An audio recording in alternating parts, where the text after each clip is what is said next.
మన ఆత్మ ఎక్కడికి వెళ్ళిపోతుంది?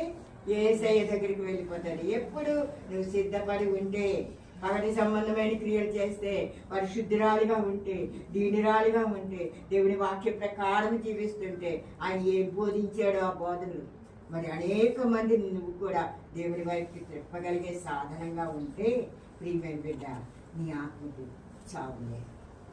నువ్వెప్పుడు బ్రతుకుతూనే ఉంటావు, నువ్వెప్పుడు జీవిస్తూనే ఉంటావు. నీకెప్పుడు నిత్య జీవమే. ఆ నిత్య జీవం ఇవ్వడానికే యేసు ప్రభువు శిష్యువుగా పుట్టాడు. ప్రియమైన బిడ్డ, ఇది నాన్ని అందరూ గ్రహించాలని కోరుకుంటున్నాను. అనేక మంది పుట్టారు, కానీ ప్రతి ఒక్కరు రాజులని చెప్పుకున్నారు, ప్రభువులమని చెప్పుకున్నారు, దేవుళ్ళమని చెప్పుకున్నారు. ఎవరు తిరిగి లేవలేదు. ఒక్క యేసయ్య మాత్రమే నా కొరకు చనిపోయి తిరిగి వచ్చాడు.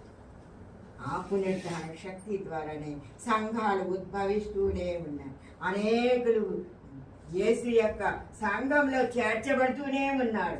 ప్రియమైన బిడ్డ, మనకు ఒక సార్వత్రిక సంఘం ఉంది.